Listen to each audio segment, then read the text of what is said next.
But there's two major problems with employee referral programs, no matter how good your program is, even those that are over 50% hires.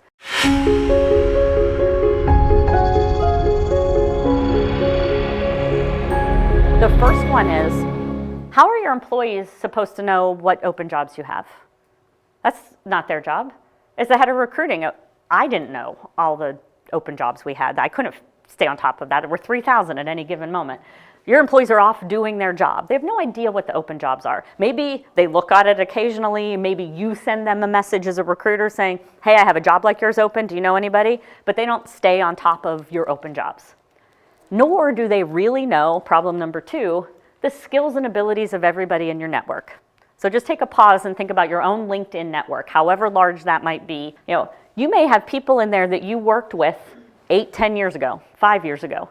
And just like with people's kids, like the last time I saw somebody's kid at 6, they'll always be 6 in my head until I see them again. It's the same thing with employees. 8 years ago, I worked with this great recruiting coordinator. He was fantastic. He knocked the ball out of the park all the time, but then I moved on or he moved on, and in my mind, Dan's still a recruiting coordinator.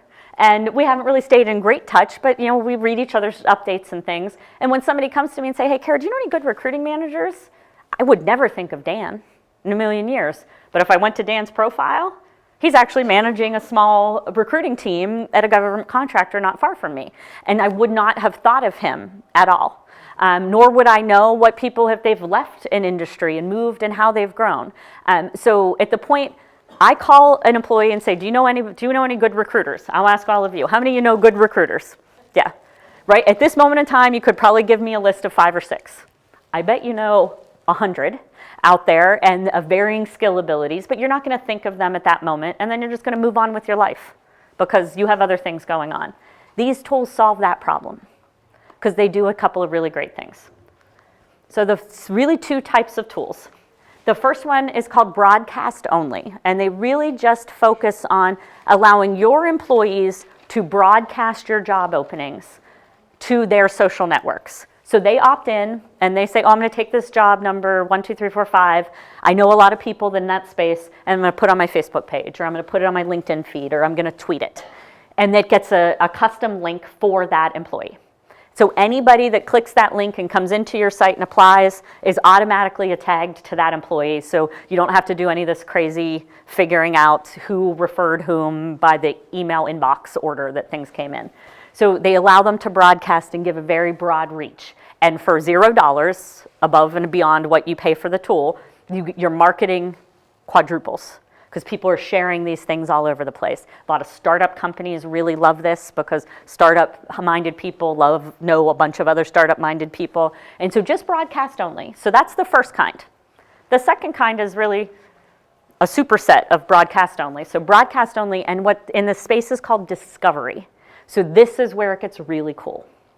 So what these tools do, and there's a whole bunch of them, is they read your jobs on your website, everything you have posted, what's open today, 5 of them, 100 of them, 2,000, whatever it is. And then they read the profiles of the people in your employees' networks. Now, your employees have to opt in. They have to say, I'm willing to give you access to my network.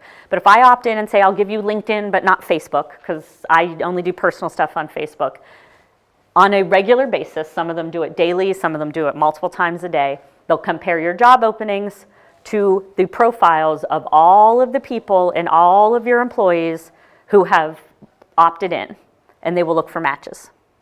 And then they will send the employee an email or a message of some sort and say, hey, Paul, you know these 5 people that are going to be a great match for this position. Why don't you refer them? So what does that do? It got rid of the requirement for Paul to know what those jobs were out there, and it got rid of the requirement for him to remember the people in his network that have those skills.